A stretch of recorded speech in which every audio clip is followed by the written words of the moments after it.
Opa, boa noite, plantonistas. Sejam muito bem-vindos a mais uma live aula. Nossa, tava com saudade de vocês já. Para quem não me conhece, eu sou Raíra Pureza e nas terças e quintas estaremos aqui juntos, tá? Com o nosso objetivo de dominar as emergências cardiológicas. Eu quero que você também domine as emergências cardiológicas e possa ter 100% de segurança no seu plantão.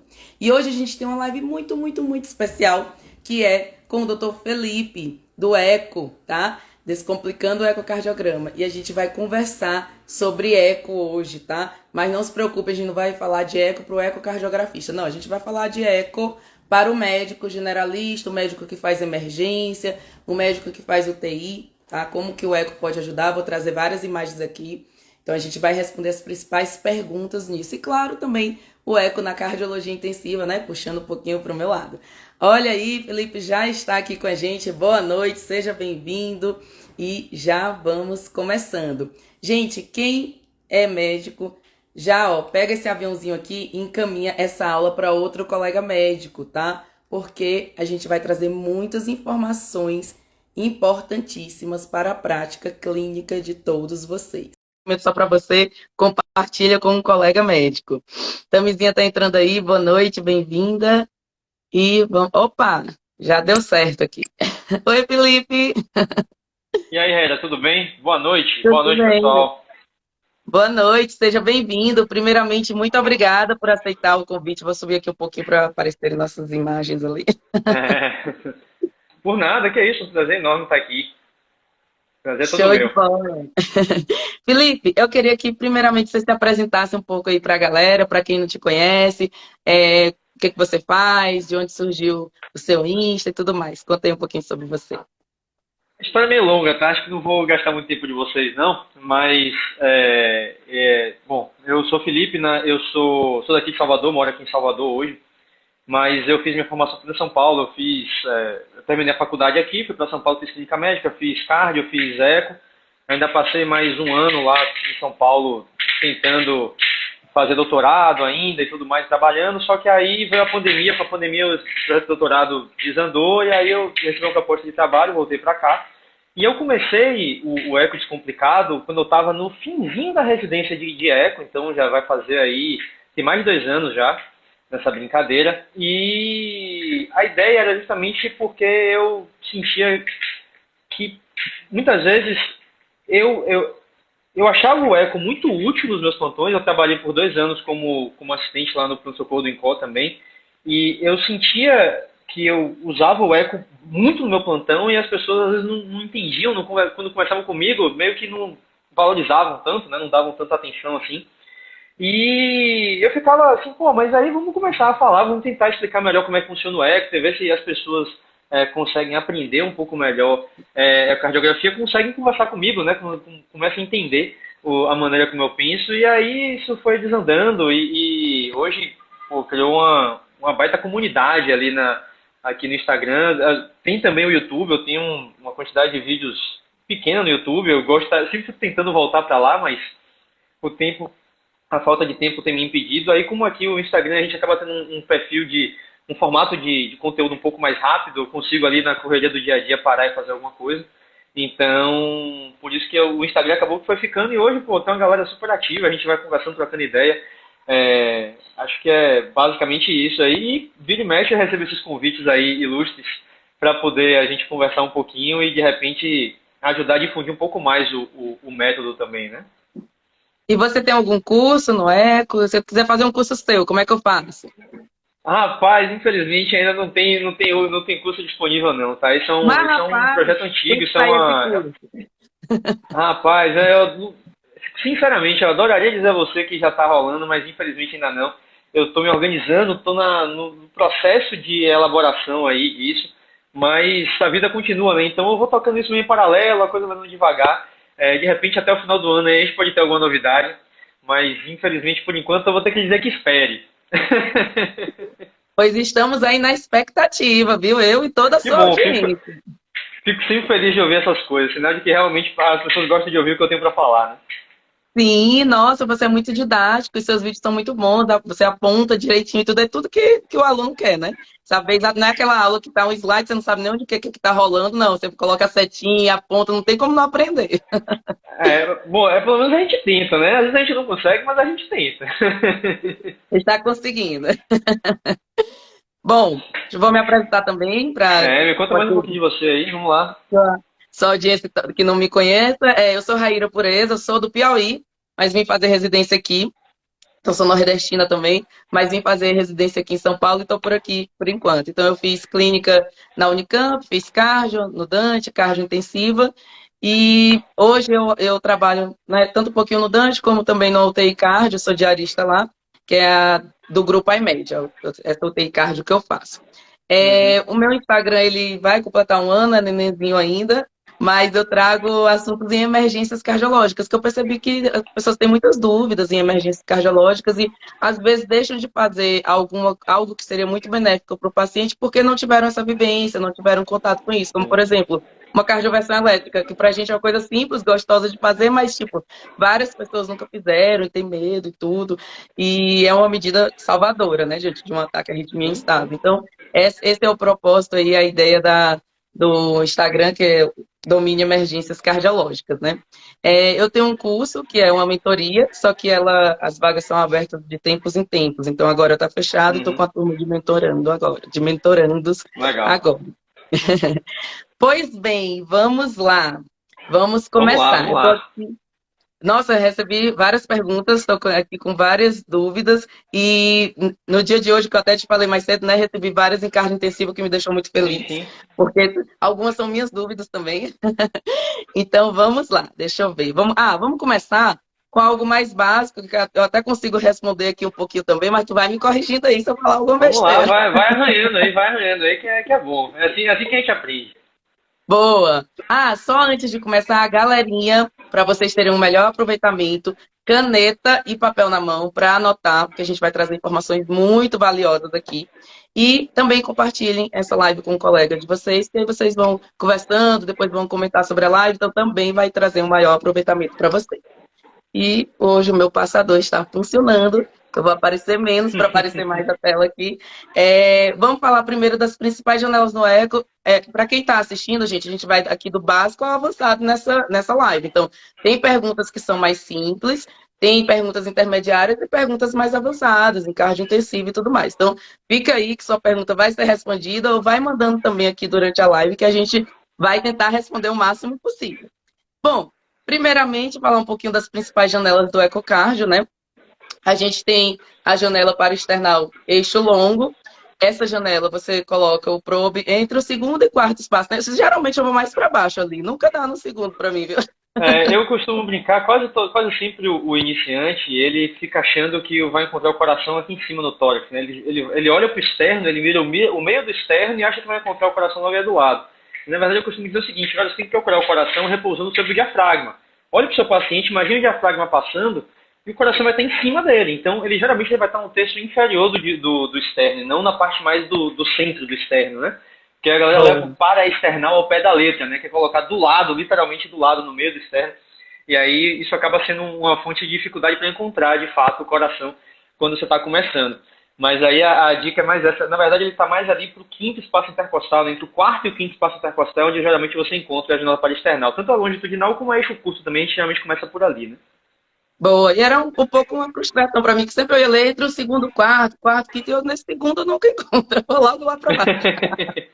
Pois é. É Bom, porque assim, alguns pacientes que são mais baixinhos e gordinhos, você até encontra ele mais alto, né?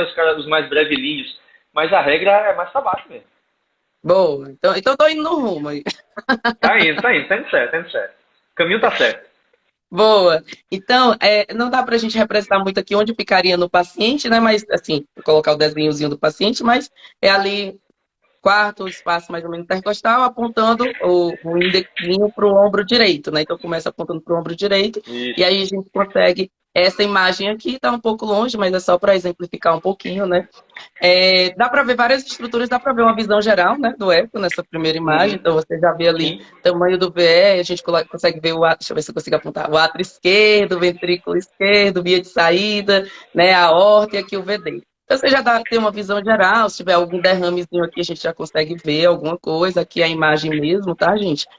E até avaliação de válvula mitral, válvula aórtica, começa tudo aí, né? Mas para o generalista, o que, é que você diria para ele procurar aqui nessa janela? Assim, o que, é que ele deveria olhar, procurar nesse começo? Na verdade, eu não, é algo que eu não faria só para essa janela. Eu costumo dizer o seguinte, principalmente em terapia intensiva, tá? Emergência, que você nem sempre, primeiro, você frequentemente não consegue posicionar o paciente da melhor maneira, e é extremamente comum você ter um cara ataque dispneico, desconfortável, que você não vai conseguir uma janela ótima. Então, você tem que trabalhar, você sempre tem que tentar extrair o máximo de cada janela que você estiver. E o que é isso, né? É tentar olhar cada estrutura. Você fez ali, conseguiu aquela imagem, você conseguiu reconhecer a estrutura, opa, olha para cada uma delas. Vai lá e olha, ó, pô, aqui o lado esquerdo parece que está do tamanho, o cara aqui mais subjetivamente, né, falando, olha aqui, pô, o lado esquerdo parece que está muito maior do que o VE, né, o VE não tá batendo bem, essa mitral aqui, liga o collar ali, às vezes sem muita técnica, mas só para ver, pô, parece que tem alguma coisa voltando aqui, quando o ventrículo contrário, parece que tem uma coisa voltando para mitral, para o lado esquerdo, né, pela mitral, a aórtica, a mesma coisa. Então eu costumo dizer assim, tem que extrair o máximo. No parasternal longitudinal, o foco principal fica no ventrículo esquerdo, não tem muito para onde correr. Aqui é a janela onde a gente mede a pressão de injeção pelo TECOS, por exemplo. Então, é uma janela em que você vai principalmente olhar para o VE, mas às vezes você só vai ter essa janela para trabalhar. Então, por isso que você não tem que olhar para ela e, não, vou aqui olhar aqui só o VE. Não, você tem que tentar olhar tudo, porque pode ser que essa próxima janela não tenha nada. Você não tem informação nenhuma, né? Então, você tem que trabalhar com o que você tem. E janela é uma coisa que, se tiver muito limitada, né, você não consegue ver muita coisa. Então, o que der para ver em Não. alguma janela, já extrair. Muito bem. Então, dá para a gente ver um pouquinho de tudo, né? Começar, tem uma Sim. janela para ver derrame? Eu diria que não, né? Seriam todas, tentar ver ali um pouco. Teria uma janela preferencial, por exemplo, para derrame? Para derrame, assim, para você ter essa dúvida, geralmente o paciente não está estável, né? Ele está instável. E aí, frequentemente, ele vai ter decúbito dorsal. Em decúbito dorsal, a única janela que é feita formalmente em decúbito dorsal, são duas, na verdade, mas uma é a supraesternal, que o iniciante nunca usa, ele não sabe fazer mesmo, mas é a subxifoide ou subcostal. Então, essa é a janela, o cara está ali deitadão, você vai lá, coloca o probe no subcostal, você já consegue, porque você dá de cara com o derrame ali, separando o diafragma do coração, né? O fígado do coração. Então, geralmente, se você está nessa suspeita porque o paciente está instável, começa logo pela subcostal. Mas você consegue ver o derrame muito bem. A parasternal costuma ser uma janela boa para você analisar derrame. E se o derrame for realmente volumoso, você vê também nas apicais tranquilamente. Boa. Bom, aqui acho que vai aparecer uma imagem um pouco mais em movimento. Tá grande até, dá para ver bem as estruturas que a gente falou, né? Dá? Para a galera ir se familiarizando aí um pouquinho melhor. A gente consegue ver até um pouquinho mais, mas eu vou ficar no básico aqui ainda. A gente vai falar depois da importância aqui da aorta mais para frente em outra pergunta. Mas a gente consegue ver, né? O átrio esquerdo, o ventrículo esquerdo, a via de saída, a aorta e o ventrículo direito, né? Então, essa aqui seria uma boa janela para external aí, só para o pessoal ir se habituando. Bom, vamos falar de outra janela. Virei o índex para o outro lado agora, né? Para o ombro esquerdo. Estou no mesmo Isso. lugarzinho e virei para o ombro esquerdo. Aí eu vou conseguir ver os ventrículos, né? Ventrículo esquerdo, ventrículo direito. Eu ia fazer a mesma pergunta, mas acho que já foi respondida. O que a gente procuraria É, aí? eu acho que essa janela a grande, vamos dizer assim, virtude dessa janela, acho que vai te dar de informação a mais, análise do comportamento do septo interventricular, principalmente em caso de paciente com hipertensão pulmonar, né? Em que você pode ver o famoso septo em D, que é aquele abaulamento do septo para a esquerda pela hipertensão pulmonar mais importante. Então, essa é a melhor janela para você perceber esse movimento do septo, essa morfologia do septo. Eu acho que é por aí. Também nessa janela você veria um derrame muito bem circunscrito, né? Se tiver um derrame grande, você vai ver ele ao redor de todo o coração. Fica uma imagem bem bonita que você consegue enxergar o derrame ali ao redor das duas câmeras cardíacas, né? VE e VD. E aí é uma outra janela muito boa para você ver a função do VE, né? Porque aqui você está vendo, ó, as paredes contraindo, então se o ventrículo ele consegue fechar bem, provavelmente a função sistólica dele global vai estar preservada, mesmo que tenha alguma segmentar, dificilmente a função vai ser muito ruim se você tiver uma janela parecenal eixo curto que tem uma boa quantidade como essa que você está mostrando aí. Colocar o dedinho aqui para ver se ele morde, né? Aquela Exatamente, história. é isso mesmo, essa é uma boa mesmo. Vamos lá, agora o que a gente tem? Aí chegamos aqui na apical, né? É, Isso. a apical vai ser no ápice do coração, basicamente, né? Acho que Quem já viu semiologia é para saber. Mas enfim, vai no ápice do coração e aqui tem algumas janelas que vocês fazem, né? A gente procura mais a 4 câmaras mesmo, mas vocês no eco vê 2 câmaras, 3 câmaras, etc. Pra gente seria O dos, 4 câmaras. assim, até para desencargo de consciência, né? O três câmaras ele vê as mesmas coisas que o paracernal eixo longo, só vê de uma posição diferente. Então, para o iniciante, se você consegue ver aparecendo eixo longo, você nem precisa se preocupar com três câmaras. O duas câmaras não é muito difícil de conseguir, tá? O cara, quando começa a residência de eco, ele apanha para conseguir o duas câmeras ali, ele demora aí pelo menos um mês para conseguir pegar as duas câmeras direitinho. Então, não é uma janela fácil. Então, 4 câmaras é o que você precisa, que ali você vai ver mais uma vez VE e VD, você consegue ver o mitral e tricúspide, você consegue analisar se tiver insuficiência mitral, se tiver insuficiência tricúspide, se tiver alguma disfunção ventricular. É uma janela muito boa para você comparar o tamanho do VE com o tamanho do VD, né, para você ver, porque o VD é um dos principais sinais de disfunção é quando ele cresce. Porque o VD ele tem uma parede mais fina, então, na hora que você tem algum grau de disfunção de VD, um dos principais mecanismos de compensatórios, por assim dizer, é justamente a dilatação do VD. Então, se você vê um VD mais dilatado, você já suspeita disso, e uma maneira de você identificar isso é comparar ele com o tamanho do VE, que ele tem que ter habitualmente até 2/3 do tamanho do ventrículo esquerdo, né, no seu diâmetro lateral, por assim dizer, né? Então, gente, quem está acompanhando aqui, ó, vejam que o ventrículo esquerdo, aqui tem as 4 câmaras, né? O átrio esquerdo, átrio direito, ventrículo direito, vejam a válvula mitral e a tricúspide. Então, olha como ele é menorzinho, né? Agora, isso é algo que dá para a gente treinar e aprender mesmo, e ver que, olha só, o VE Sim, realmente é maior que o VD. Então, se esse VD tiver do tamanho ou maior que o VE, tem alguma coisa muito errada, né? A gente tem uma disfunção aguda de exatamente. VD, e aí, de acordo com o caso clínico, a gente vai direcionando o diagnóstico. Então, isso é algo muito importante, é uma ferramenta importante para a gente usar. E, por fim, né, subcostal, subxifoide, que às vezes é a única que tem, né? E aí, que dica você dá para subxifoide? A grande questão da subchifose, acho que a grande dificuldade da maioria das pessoas, na verdade são duas grandes dificuldades. A primeira é conseguir a janela, porque as pessoas têm a ideia de que elas vão pegar o transdutor, vão colocar na parte ali subchifoide, né, e vão ver o coração por mágica. E geralmente não é tão simples assim. Você tem que, na verdade, lembrar que o coração está no tórax e você está com o transdutor na barriga. Então, você precisa ser um pouco mais, como é que eu posso dizer, insistente. Você tem que pegar o transdutor e empurrar ele Dá uma abaixo do rebordo seguradinha. costal. Exatamente. Você não, o pessoal às vezes quer segurar, como o pessoal chama de caneta, né? E vai, esqueça aquilo. Você tem que pegar com a mão mesmo para você conseguir empurrar por baixo ali do externo ou do gradil costal para você de fato conseguir ver, né? E uma dica interessante também é, ao invés de você tentar muito pelo subxifoide propriamente dito, você vir um pouco para a esquerda, porque logo abaixo do chifoide você pode ter o estômago. Tem ar e o ar não deixa você ver o que está por trás, né? Se você vir mais para a esquerda, você coloca o fígado, que é cheio de água, como interpondo entre o transdutor e o coração. Então, às vezes você está aqui no subchifoide se matando, não consegue, pode passar aqui para a subcostal que você vai de fato conseguir uma imagem melhor. Então, essa é a principal dificuldade é conseguir a janela, e a segunda é entender a anatomia ecocardiográfica, né? Pô, o que é VE, o que é VD, como é que vê isso? Cara, basicamente, se você pensar, a janela parasternal, a janela apical 4 câmaras, você está aqui com o transdutor na região apical e com o índex, né, que é aquela luzinha do transdutor, geralmente, apontando para o lado esquerdo do paciente, né, para a maca, habitualmente. A subcostal, o subchifoide, o transdutor está na mesma posição, só que na região subcostal. Então, você tem que imaginar como se você pegasse o coração ali da janela 4 câmaras e você transpôs se ele estivesse indo de lado. Você está indo lá para o lado do VD, né? Você está indo para o lado direito do paciente, então você vai ver o VD na sua frente, o VE por trás, e o ato direito na sua frente, o ato esquerdo por trás. Então, acho que as grandes dificuldades dessa janela são essas. A janela que eu já falei que eu acho que é a mais adequada para você começar numa suspeita de tamponamento e derrame pericárdico. E é isso, é uma janela relativamente fácil de conseguir, só que a galera só tem que lembrar que o coração está no tórax e não na barriga. Né? Tem que vir e dar aquela empurradinha, né? Olha, gente, tá aqui nossa janela, tá? A subchifoide, subcostal. Então, a gente tem aqui, ó, ventrículo esquerdo, ventrículo direito, átrio esquerdo, átrio direito. E aí, quando a gente vai girando, né? O transdutor, a gente vai mirando no átrio direito e chega na cava, né? A forma E certinha de chegar aí na cava, ter certeza que a gente está nela, mas a gente vai já falar um pouquinho da cava. Beleza, então aquecemos aí, né?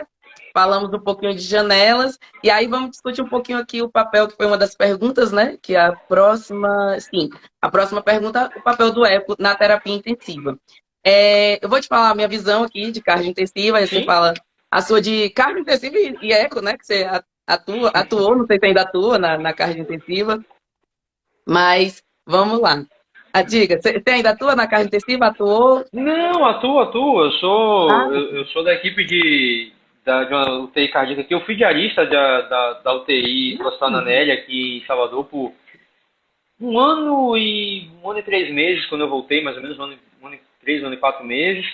E aí eu ainda faço parte de uma equipe como plantonista, né, da UTI cardíaca do Hospital aqui em Salvador, Hospital Aliança.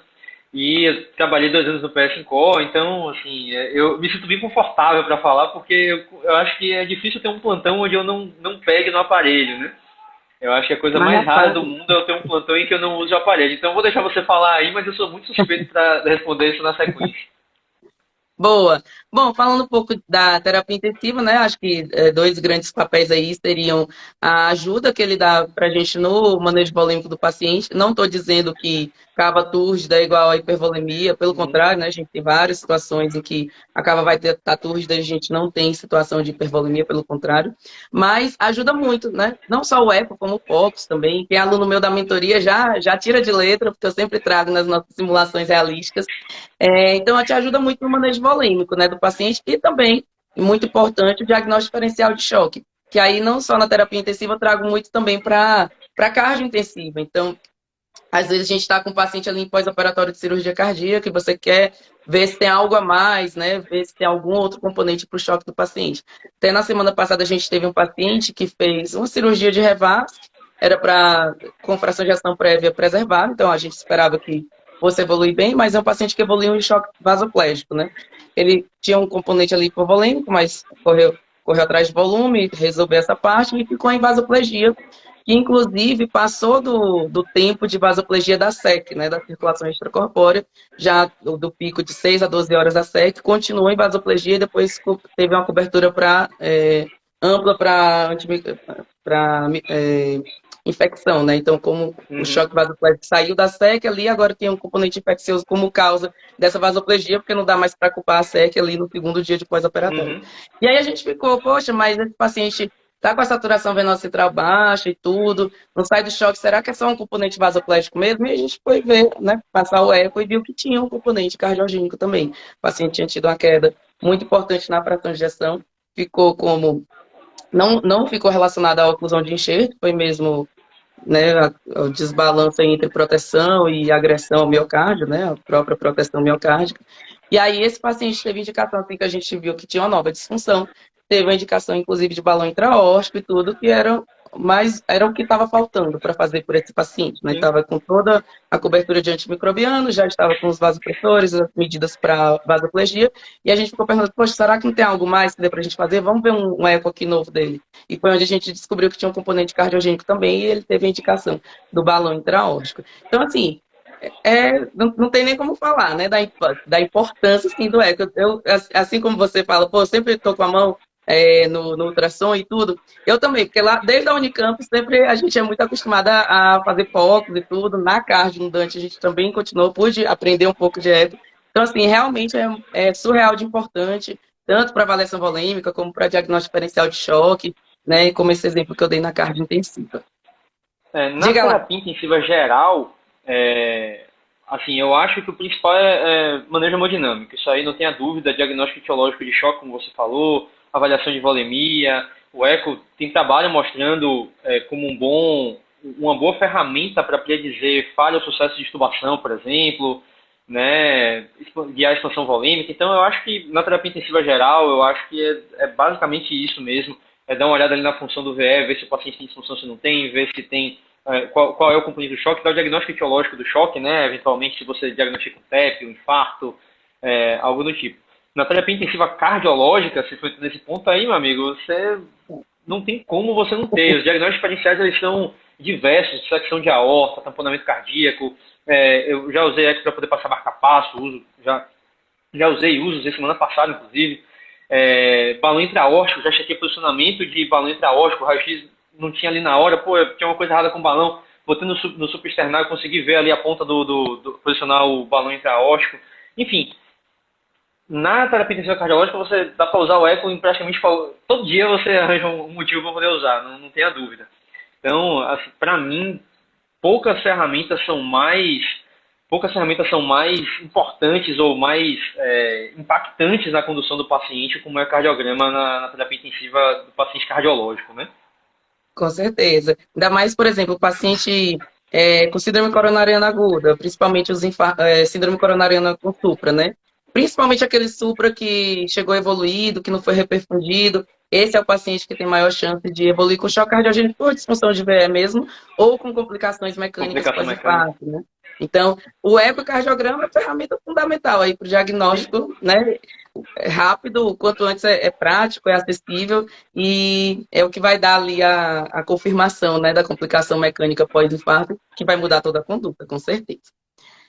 Bom, aqui eu trouxe só uns exemplos aqui de como a gente pode, que eu falei bem por cima, né, como que a gente pode usar o eco, o POCUS no diagnóstico diferencial de choque. Então, por exemplo, você tem um paciente que chega com dispneia súbita e você começa a avaliar essa paciente. A ausculta está limpa e você pensa, será que sou eu que não estou auscultando direito? Ou não tem nada mesmo nessa ausculta? Então, a gente vai um pouquinho além do eco, né? Aqui eu trouxe um ultrassom pulmonar, que tem linhas A. Então, realmente não tem nada nesse pulmão, não tem congestão, não tem pneumonia, não tem nada.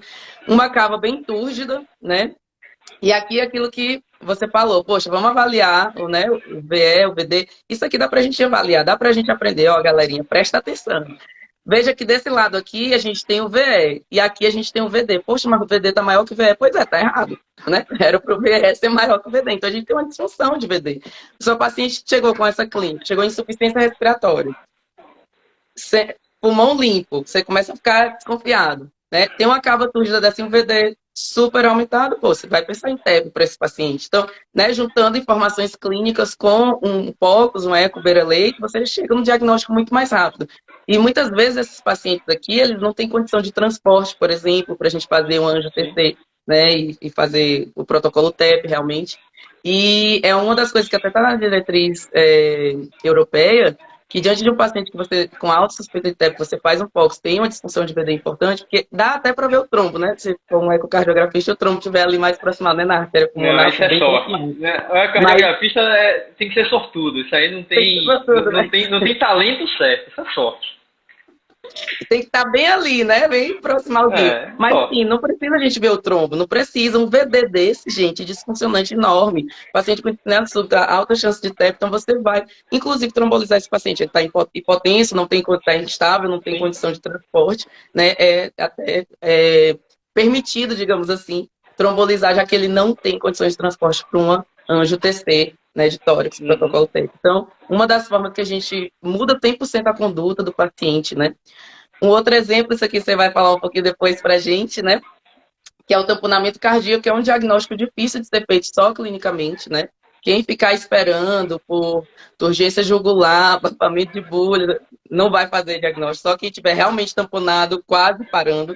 Então, assim, o eco na sua mão te dá um diagnóstico, te confirma esse diagnóstico, você vai também mudar a sua conduta, né? Se não tiver uma equipe de cirurgia cardíaca prontamente disponível ali, você pode fazer uma punção de Marfan e tirar esse paciente de uma parada, que é a próxima etapa. Eu não vou nem falar muito dessa imagem, que a gente vai ter uma imagem melhor mais para frente, mas basicamente aqui é uma cava túrgida também, e aqui a gente tem um derrame, né, pericárdico, deixa eu ver se eu consigo apontar aqui, que está amassando as câmaras direitas, mas isso vai ser falado daqui a pouquinho. E também foi o caso, não é o eco do meu paciente, mas é o caso do paciente que eu falei, né? Poxa, ele tinha um choque vasoplégico, a gente atribuiu primeiro a SEC, né? Porque a SEC dele acabou sendo um pouquinho prolongado, depois, apesar que era uma revasca. Depois cobriu cobertura antimicrobiana, mas algumas coisas chamavam atenção para talvez ter um choque cardiogênico junto, aí a gente fez o eco e viu que realmente o ventrículo não batia, né? Ele era uma fração de ejeção preservada antes, tinha caído para 30 e pouco por cento, então realmente tinha um componente cardiogênico junto e foi indicado o balão intraórtico. Então, realmente muda 100%, né, a conduta quando você tem o diagnóstico realmente na sua mão, né? Então, para quem não entendeu aqui a imagem, gente, aqui é o ventrículo esquerdo, ó, bem bojudinho, gordinho. Eu não sou eco, então eu posso, ecocardiografia, eu posso falar do meu jeito, né? Pode sim, sempre pode. O importante é passar a mensagem. Ainda tá bradicárdico aqui, para piorar ainda a imagem, né? Mas o pobre coitado, ó, não vai. Era para ele ir, mas sobra muito volume, né? Ele não bate, apanha, né? Como dizem. Esse aí não bate nem apanha. Nem bate nem a É. unha, coitado. Bom, agora Ô, tem uma pergunta. Oi, diga. não, eu falo assim, não tem como. Você dá plantão sem o eco. Hoje eu me sinto no plantão no escuro, né? Então, assim, pra mim sem dúvida nenhuma, você tem que usar. Se você tem disponível a ferramenta, você tem que aprender a usar, porque isso vai mudar a maneira como você encara o seu paciente quando você vai conduzir seu plantão. Com certeza, Segue o jogo, muito segue mais o jogo. assertivo. É uma ferramenta diagnóstica muito poderosa na mão, né? Então, assim, se tem disponível, não faz sentido. Se não faz sentido, realmente não usar. E agora, vamos lá para uma pergunta muito boa. Como avaliar o tamponamento no ecocardiograma? Eu trouxe aqui um, coitado, balançando, né? Swing hard. É, o famoso swing heart, o famoso swing heart. E aí, como é que eu sei que Bom, tá tamponando? ó, eu tenho uma aula no YouTube de uns 30 ou 40 minutos só pra falar isso, tá? Então, naturalmente, eu não vou poder falar tudo aqui. Mas acho que, principalmente para o generalista, o sinal mais sensível de tamponamento disparado, que é assim, se você suspeita de tamponamento, você tem que olhar primeiro para ele para poder começar a pensar em outra coisa, é principalmente a turgência de veia cava. Então, você procura a veia cava, é uma janela relativamente fácil de fazer, quase todo intensivista tem mão de fazer isso. Então, ele está presente em mais de 90% dos pacientes com tamponamento. Então, não tenha dúvida que a turgência de veia cava inferior é o sinal, assim, a primeira coisa que eu olho, porque ela tem que, o eco ele tem que conversar, né? As janelas, os achados eles têm que conversar entre eles e com a clínica do paciente. Então, se tem uma coisa que assim é muito típica do tamponamento é a veia cava túrgida, sem variação respiratória, então esse é o fato. A outra coisa que é o clássico é o colapamento das câmaras direitas, né? O colapamento do átrio direito ele é mais sensível, o colapamento do ventrículo direito ele é mais específico, né? Isso porque, assim, o que é que causa o colapamento, né? O pericárdio ele enche de líquido, a pressão dele vai aumentando, porque ele chega uma hora que ele não consegue estender mais, e aí a pressão começa a superar as pressões do coração direito, e a pressão do átrio direito é superior à pressão do ventrículo direito. Então, o átrio direito vai começar a colapar primeiro, e aí quando você começa a ter colapamento do VD, isso geralmente indica colapso hemodinâmico, se já não está acontecendo, vai acontecer em breve, né?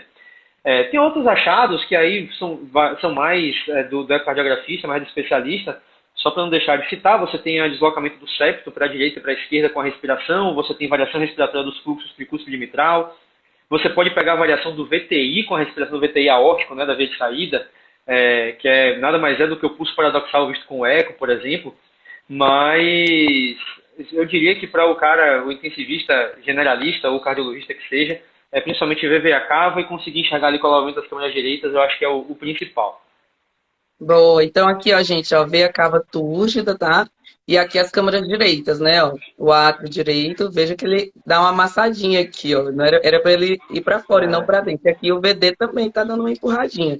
Então, esses seriam. E o swing hard, Uma coisa o que que é? importante, uma coisa importante é o seguinte, que o colapamento do lado direito, principalmente do lado direito, mas também do ventrículo direito de certa forma, quanto mais prolongado esse colapamento, mais específico você tem tamponamento, né? Porque se é natural, como o lado direito tem uma baixa pressão, é natural que em algum momento ali, na hora que ele acaba de esvaziar, que ele demore a distender, por exemplo, né? Que ele fica um pouco mais colabado.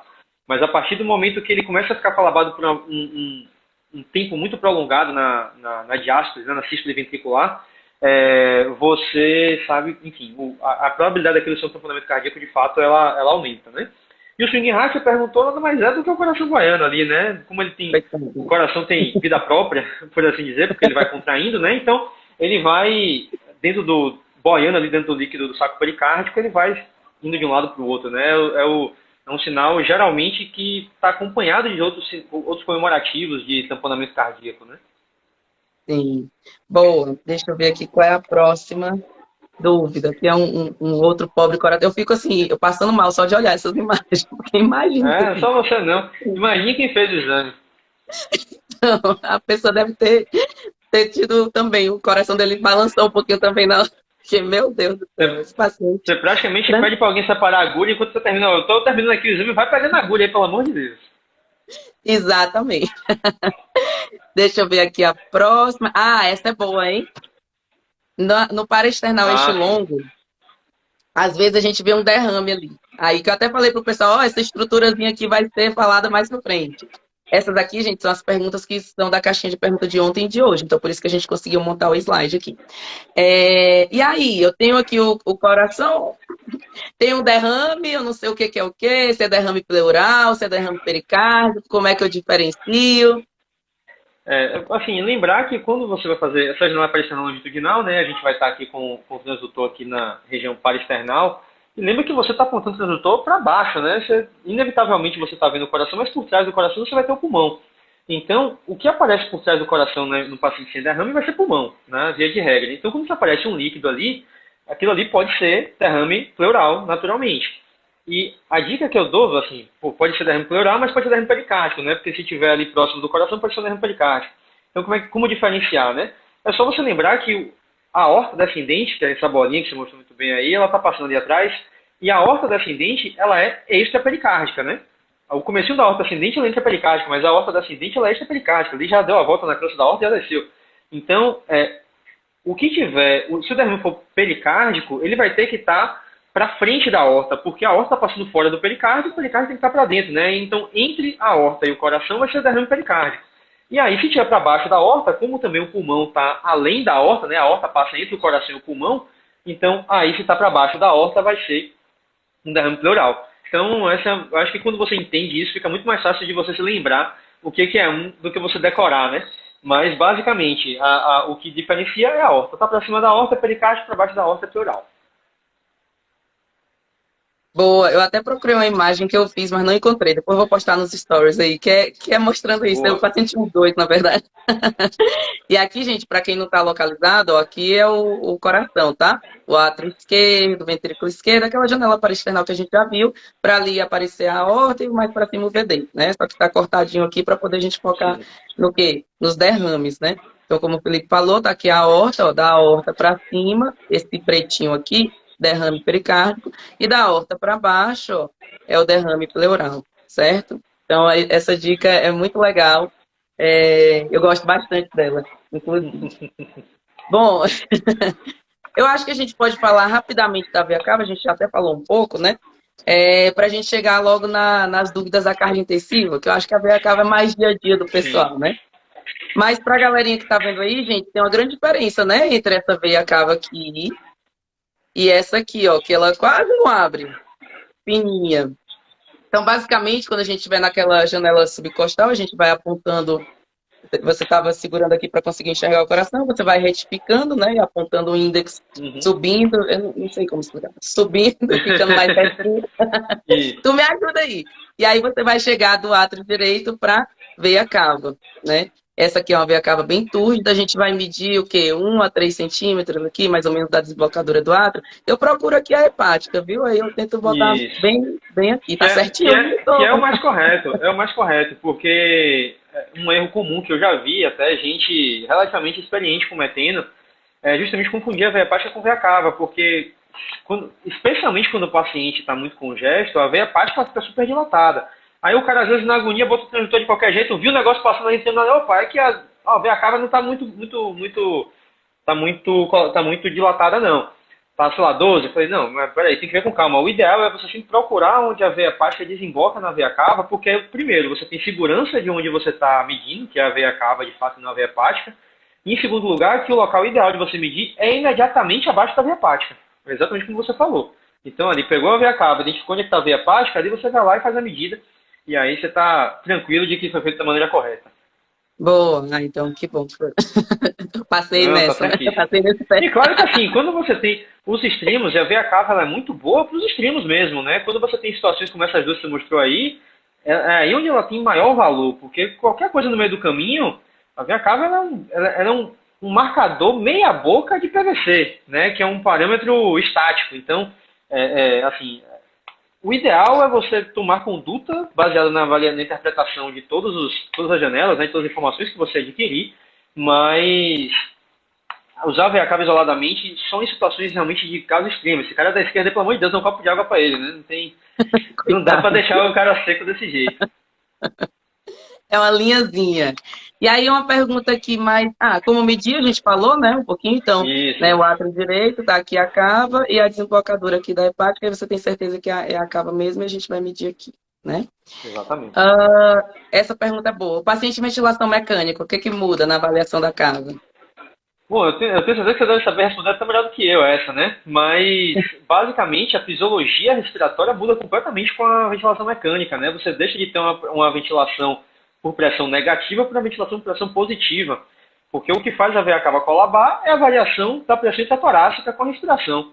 Então, na ventilação espontânea, você tem o cara fazendo a pressão, tornando a pressão intratorácica mais negativa na inspiração. Enquanto que na ventilação mecânica, você está com o aparelho, né, empurrando o ar, aumentando a pressão positiva dentro do tórax. Então, naturalmente, você vai ter... Primeiro que você vai ter pela PIP uma distensibilidade maior da veia cava logo de partida, você vai ter uma tendência maior a não tê-la tão colabada, tão mais fina. E segundo que o comportamento dela tende a ser quase que oposto ao do paciente de ventilação espontânea. Ela muitas vezes tende a se distender com a inspiração e colabar, né, recolher com a expiração, que é o contrário do paciente de ventilação espontânea, né? Que quando ele inspira, você vê aquela veia cava colabando, com aquela imagem que você mostrou ali, né? A veia cava colabando, bonitinho. E aí, na hora que ele respira, a veia cava volta a se dilatar. Boa. E agora uma pergunta que eu gostei muito. A avaliação. Essa pergunta aqui eu também tenho dúvida. Ó, A você... avaliação, Pode diga, a falar, fala. avaliação da veia cava no pós-operatório de cirurgia cardíaca. Assim, o primeiro, eu vou trazer algo da minha vivência. É muito difícil a gente conseguir a janela subcostal, né, ali abaixo do tifoide, por causa dos drenos, o paciente tem muito gás, então a gente não consegue enxergar nada. Então a gente faz a janela alternativa. Eu tentei botar um desenhozinho aqui para a galera entender. Então, geralmente a gente vem com o probe bem aqui, né? Mas não do jeito que eu estou segurando, mas Isso, aqui, né? No subtifoide. Só que tem isso, essa janela que você consegue colocar transhepática, né? E ela é isso. muito boa para usar no pós-operatório de cirurgia cardíaca, porque assim não tem interferência. Você está atravessando o fígado, ali está de boa para ver a cava, né? Sim, E aí, dá sim. para confiar nessa cava que eu vejo Dá. através? Posso Ela é mais confiar? difícil, tecnicamente. Ela é tecnicamente mais difícil, assim. Mas, por outro lado, a chance de confusão também com a veia hepática, por exemplo, é menor porque você está mais no abdômen, né? E menos no tórax. Então, dificilmente você vai pegar a veia hepática ali. E ela só é mais difícil. E, frequentemente, o transdutor do eco, a depender enfim, do biotipo do paciente e tudo mais, você pode não conseguir penetrar tão longe para você conseguir ver adequadamente. Então, aí você acaba tendo que recorrer ao transdutor abdominal, né? A gente tem os três transdutores lá, a gente acaba usando quando precisa, mas é super confiável, não vejo nenhum problema, muito embora eu lhe diga que às vezes o que falta é coragem para fazer o subcostal, viu? Quase sempre eu consigo, só que você tem que ter força do braço e coragem para poder apertar ali, para poder fazer, mas dá. Pois eu muitas vezes vou direto para essa, para nem ter a frustração. Não, mas... a vantagem da subcostal é que você vai ver o coração, né? Assim, você consegue ter as outras informações além da veia cava. Mas para ver veia cava especificamente, isso aí é mais do que o suficiente. Pode ir direto, né? E Direto. a pergunta que eu recebi de um colega meu lá da UTI Cardio é o status, né, vasoplégico do paciente pós-operatório de cirurgia cardíaca, né? Então, cirurgia Hum, cardíaca com SEC, qualquer que seja, troca valvar, revasque, aorta, cirurgia cardíaca com SEC. O paciente sai muito ele tem um pico da vasoplegia, né, de 6 a 12 horas e tudo. sim. Isso afeta a cava, a minha avaliação da cava vai ser fidedigna ou não se sabe isso ainda? Bom, você, como intensivista, mais uma vez, deve saber responder essa até melhor do que eu, tá? Eu vou aqui me arriscar. Se eu falar alguma besteira, você me corrija, por favor. Mas a gente sabe, né, que o volume circulante, o volume vascular, ele na verdade é um só, por assim dizer, né? Você tem o conteúdo arterial, o conteúdo venoso, e que quando você usa vasopressor, quando você tem vasoplegia, você tem o conceito de volume estressado e o não estressado, né? Então, quando você fica vasoplégico, você vai tirar o sangue da parte não estressada, né? Então, é natural que você tenha uma tendência a parecer que o paciente às vezes está mais hipovolêmico. Agora, dizer que você tem como analisar isso de maneira fidedigna com o eco, assim, não tem como. Você tem que, mais uma vez, você tem que integrar todas as informações que você tem, inclusive as informações de outras janelas e informações clínicas do paciente, ver como é que está a pressão, ver como é que está a própria PVC, se tiver um cateter. Opa, ficou mudo agora. Vê se deu algum. Voltou, quase voltou.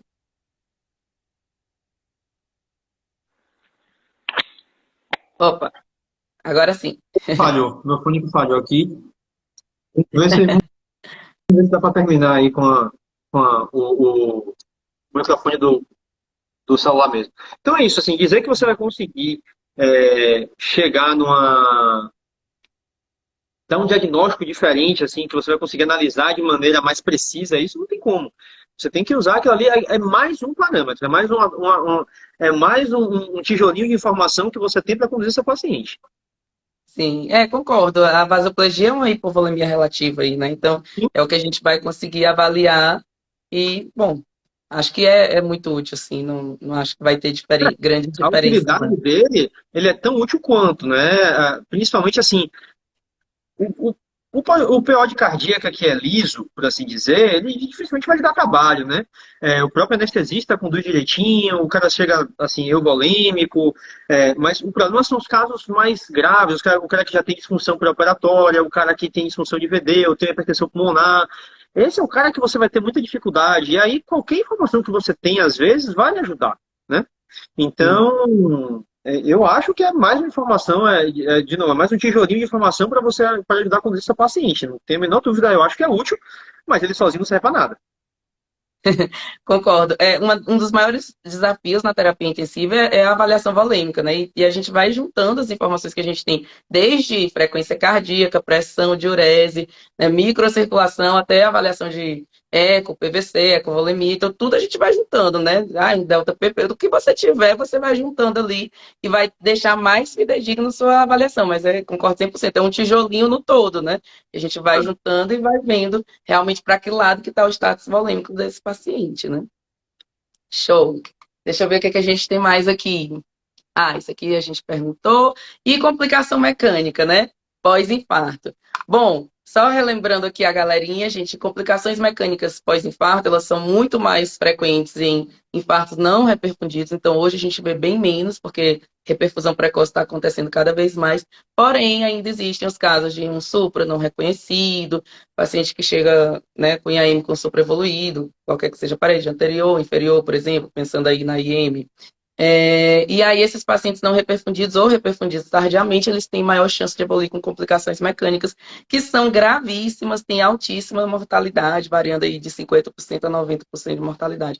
Tem complicações mecânicas, tem 100% de mortalidade se você não né, diagnosticar e levar o paciente para o tratamento cirúrgico, por exemplo. Então, o papel do eco nas complicações mecânicas pós-infarto, eu acho que não tem nem como dizer, né? É o diagnóstico. Então, a gente, por exemplo, as complicações. Diga. Não, pode falar, estou concordando. Falando aqui das complicações precoces, né? Que a gente tem a insuficiência mitral, que pode ser até no extremo aí de ruptura de cordoalha ou uma disfunção do músculo papilar. A gente tem a ruptura do septo interventricular, a CIV, né? E a ruptura da parede livre, que evolui com tamponamento. E todos eles, né, o paciente vai ter uma alteração do quadro clínico dele. Então, por exemplo, o paciente estava ali de boas, né? No síndrome coronariana com supra não reperfundido, e de repente evolui com edema agudo de pulmão, você vai pensar em EM. Não, ele evolui com sopro novo e edema agudo de pulmão e EM. Não, sopro novo e choque cardiogênico, você vai pensar em ruptura de septo interventricular. Tem paciente que para em AESP, você não entende o que está acontecendo. Esperava que ele fosse parar em um ritmo chocável, porque é um infarto e tudo. Pois às vezes ele fez um tamponamento por ruptura de parede livre. E todas essas situações, o nosso querido, amado ecocardio vai tirar de letra no diagnóstico, né? Talvez a ruptura de parede livre é o único que geralmente a hemodinâmica diagnostica antes do eco, né? Porque o que não dá tempo, assim. Na hora que ele chega na hemo, o cara injeta, já vê o contraste vazar ali, já vê. Geralmente é catastrófico, né? Mas os outros, com certeza, o ecocardiograma tem um papel central, porque o paciente frequentemente está instável, ele não vai fazer nenhum outro exame, e geralmente é a mudança no quadro clínico que motiva o exame, e aí você faz o diagnóstico, né? Então, aí não tem pra onde correr. É o eco 99,9% das vezes. Boa. E aí uma das perguntas nesse contexto foi, e a IEM, dá pra gente saber se é aguda, se é crônica? Dá, né? Você vê o mecanismo da IEM, mas fala um pouquinho aí pra gente. É, assim, para o ecocardiografista, ele consegue, é muito clara a diferença, né? É bem nítida. Para o intensivista, isso é um pouco mais difícil, tá? Você depende de. Porque depende de um conhecimento técnico realmente às vezes falta para o intensivista, porque não é da área dele, naturalmente. Mas eu diria que as principais dicas são, acima de tudo, o tamanho do ato esquerdo. O ato esquerdo O ventrículo esquerdo também até certo ponto, mas principalmente o ato esquerdo, ele vai dilatar no IM crônica, enquanto na IM aguda ele vai ter um tamanho bem menor do que o ventrículo esquerdo, né, que é o habitual. Eu acho que alteração na válvula, se você consegue, você como intensivista, não é cardiografista, você vê que tem alguma coisa ali, alguma falha na mitral, né, que com muito fluxo de sangue entrando para o ato esquerdo, velho, a probabilidade maior é de que aquilo ali seja agudo no sentido tô falando da morfologia da válvula, né? É, Às vezes você vê balançando, né? Eu já peguei algumas alturas de papilar, por exemplo, e aí, velho, assim, você vai ver um negócio balançando ali que, se você tem um mínimo de experiência com eco, né? Não precisa ser cardiofísico, mas se você tem alguma intimidade com as imagens, você vai perceber, rapaz, tem um negócio balançando ali que não tá certo. Aquilo ali não tá Ela não normal. tá juntando, né? Então, Tá uma coisa solta. exatamente, é uma coisa que não era para estar ali, entendeu? Então, com certeza, isso são coisas que vão lhe chamar a atenção. Acho que também de câmeras é o principal, e a grande diferença, eu acho, é que o Doppler, os achados de Doppler, eles são menos exuberantes na IM aguda. Mas aí, quando é só por isso, o intensivista, geralmente, ele não flagra a IM aguda, porque como não tem muito color, ele não valoriza, né? O cara que não tem muita experiência, ele vai olhar e, velho, pra mim não tem IM aqui não, porque eu joguei e tem pouco color, mas se você analisa com mais atenção, o cara que realmente faz eco, ele consegue perceber a fisiologia ali de câmara única, por assim dizer, né? Porque o sangue, a grande questão da IM aguda é que você tem uma fisiologia de câmara única, às vezes, que você não tem mais uma separação entre o átrio e o ventrículo esquerdo, né? Você tem muito sangue voltando e aí o sangue todo reflui de volta, enfim. Para não me estender muito, eu acho que dá, mas para o intensivista é difícil. Sim. Agora, é aquela questão também da gente ir juntando as informações, né? Eu estou com um paciente com infarto, com supra, não trombolizado, não angioplastia, enfim, não reperfundido. Ou que, enfim, mesmo um infarto em supra pode fazer também uma complicação mecânica. O meu paciente piorou, tá? Entrou em edema agudo de pulmão. Eu faço ali o eco. Com pouco que eu sei, eu vejo que tem que a válvula mitral, né? Tem um negócio solto, ou tá com IM, poxa, vou juntar os pontos, né? É um IM agudo, tenho que correr com esse paciente e tudo. Com certeza, não tenha dúvida. Mas é capcioso, assim. A avaliação de insuficiência mitral, eu diria que é um nível, pelo menos, intermediário, vai, de Echo Point of Care. Eu acho que o cara que está só começando, eu acho que a chance dele errar é muito grande. Ele vai ver o que é muito Uhum. discreto, ele vê, o que é muito grave, ele vê, mas eu acho que tudo que está ali no meio do caminho do espectro, porque é difícil, exige que o cara tenha um entendimento maior de fisiologia cardiovascular, entende que ele tenha um conhecimento maior da técnica mesmo, dos parâmetros usados, o que cada um significa. Então, a avaliação de insuficiência mitral é um negócio capcioso, capcioso. Boa, beleza. E acho que para finalizar, acho que essa era a última dúvida. O pessoal pergunta, eu vou responder primeiro. Responda, Qual, Brasil, responda. qual o papel do eco na dissecção de aorta? Eu não conseguiria ver. Pronto, respondi. Do Para mim não vai dar. dia que você viu uma, você vai dizer que você consegue. Tem alguns casos no Instagram, pode olhar lá que você vai encontrar, eu lhe garanto que você Mas vai ver na secção. tem que ser muito escrachada. Não, a verdade é o seguinte, eu recebi hoje, tá, no meu grupo de residência de eco, um colega pegou um caso de um paciente com dor torácica que ele ficou na dúvida, porque dentro da aorta, não vou também entrar em detalhe técnico aqui, mas a gente costuma ter muito artefato, tá? E esses artefatos, eles frequentemente são confundidos com lâmina de dissecção. Não é incomum. Eu já vi um artefato desse que eu achei que era dissecção. Pois é. Então, assim, é extremamente comum, tá, na avaliação da horta você ter artefato. E a grande dificuldade, na verdade, é essa, porque quando você vê um flap, de verdade, assim, o flap que é flap mesmo, a dissecção que é dissecção, geralmente você olha assim, é dissecção. Você não fica muito na dúvida, tá? Você vê o formato, etc.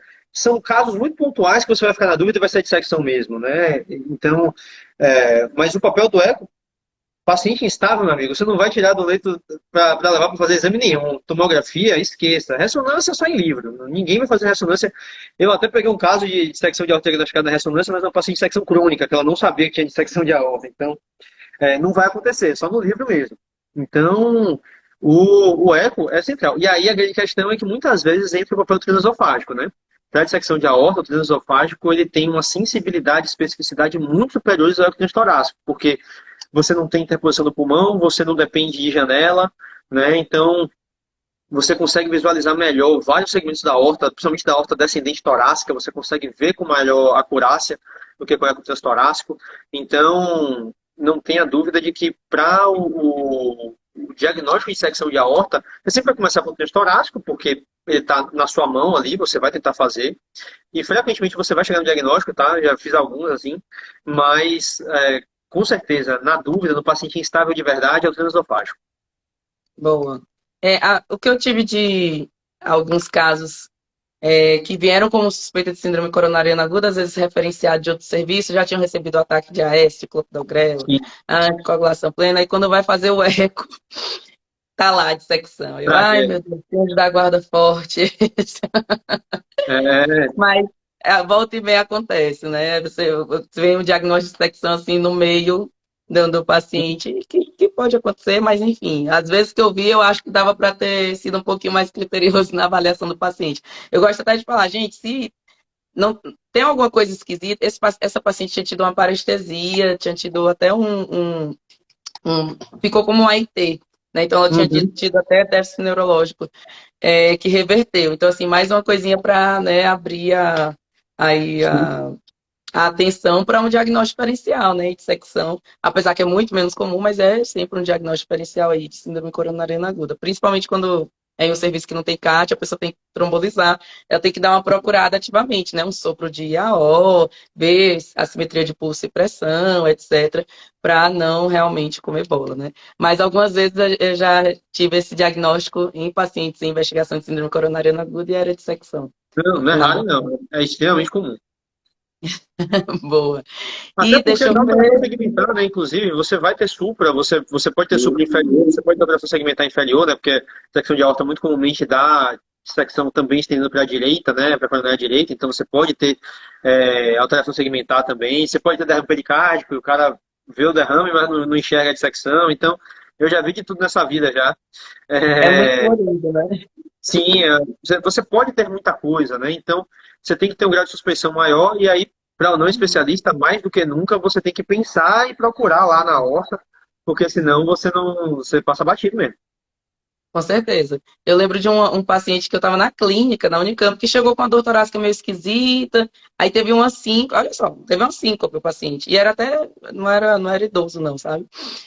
E eu achei tão esquisito aquilo ali, não fiz as medidas, porque eu achei que não era. A gente fez o eco e no eco estava lá a dissecção do paciente. Então, tem que ter alta suspeição. Às vezes o paciente veio com uma dor torácica e tem uma dor lá no pé, porque secou até ilíaca femoral e tá lá. O paciente com a dor torácica que vai até o pé, dissecção. Então, tem que pensar. E essa paciente dava para ter pensado, porque ela era uma dor, realmente, uma pressão, mas irradiava para dorso e tinha tido um AIT, sabe? E Se for neurológico junto, tem que suspeitar mesmo, não tenha não dúvida. é? Vai pro doce. E ela era uma paciente com fator de risco, enfim, tabagista, tudo, apesar que era mulher, mas tabagista. Então, acho que dava para ter pensado assim antes de atacar, sabe? Mas, enfim. Também a gente não pode também, assim, faz Médico do parte, dia né? Porque às vezes seguinte é fácil, né? o cara lá na ponta, o cara lá na ponta, às vezes, ele não tem. Ele tá tão na adrenalina, às vezes, É, e às vezes ele tem que lidar com tantos tipos de patologias diferentes que pra gente é muito mais fácil, né? Eu vou olhar sempre é. para esse dele, então. O médico do dia seguinte é mais fácil, né? Mas Muito pelo mais menos, fácil. assim, não trombolizando as dissecções, eu já fico feliz. Porque aí quando vai trombolizar, tem que descartar mesmo, pelo amor de Deus. Deixa eu ver aqui se alguém mandou alguma dúvida. A gente encerrou as perguntas da caixinha que eu recebi. Uhum. O Benoni falando muito boa live, parabéns.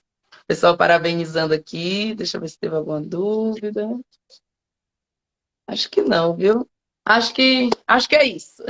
Então pronto, fechou. Adoro quando alguém diz então pronto. Ai, meu Deus, me sinto tão em casa.